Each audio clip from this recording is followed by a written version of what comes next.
নমস্কাৰ বন্ধু বান্ধৱীসকল, কালি মানে বহুত এটা ডাঙৰ ঘটনা হৈ গ'ল। ঘটনাটো হ'ল কি হ'ল মই দেখাইছোঁ আৰু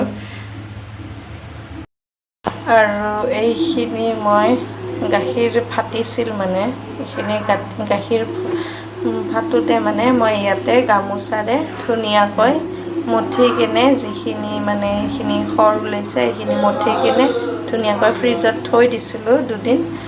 আৰু ঘটনাটো কৈ আছোঁ বাৰু কি হ'ল। ঘটনাটো হ'ল যে মোৰ হাজবেণ্ডে আনিছিল 4 লিটাৰ গাখীৰ খাবলৈ আৰু ঘৰতে দেওবাৰ বজাৰৰ পৰা। কি হ'ল সেইখিনি গাখীৰ এদিন খালে, এদিন খাই লৈ কিনে নেক্সট দিনাখন ফ্ৰিজত গৰম কৰি থৈ দিছিলোঁ। ৰাতি গৰম কৰি থোৱাতে ৰাতিপুৱা উঠি চাই যে গোটেই গাখীৰে ফাটি আছে। তাৰপিছত কি কৰিলোঁ আৰু উপায় নাই আৰু ফটা গাখীৰটোতো পেলাই দিব নোৱাৰোঁ। ফটা গাখীৰত আমাৰ কিমান কি বনাব পাৰি হয়নে। তাৰপিছত কি কৰিলোঁ, গামোচা এখনৰে যিখিনি মানে গাখীৰ ফাটিছিলে সেইখিনি পূৰা চেপি ধুনীয়াকৈ মানে গামোচাৰে চেপি কিনে সৰখিনি মানে ধুনীয়াকৈ ফ্ৰিজত থৈ দিলোঁ। ফ্ৰিজত থোৱাৰ পিছত ধুনীয়াকৈ পূৰা পানী চেপিলোঁ। তাৰপিছত ভাবিছোঁ যে ছেকেণ্ড দেৱালীৰ দিনাখন মংগলবাৰ পৰিছে, মংগলবাৰে আমি পনীৰৰ তৰকাৰী খাম ৰাতি আৰু ফাৰ্ষ্টৰ দিনাখনতো মাটনো খোৱা হৈছিলে। মই যিহেতু মাটন নাখাওঁ, ফেমিলিয়ে চবে হৈছে।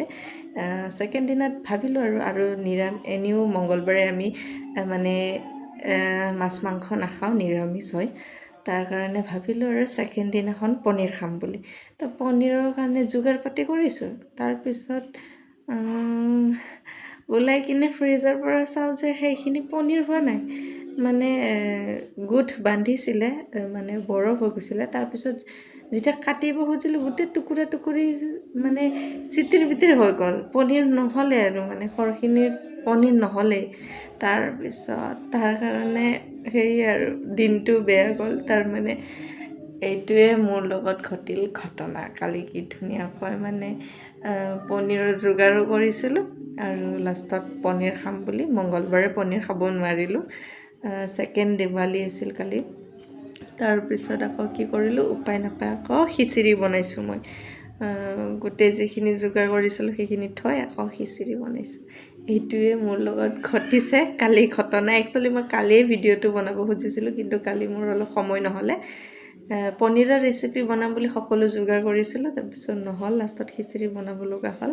তাৰ কাৰণে এইটোৱে মোৰ এটা ডাঙৰ ঘটনা ঘটি গ'ল কালি।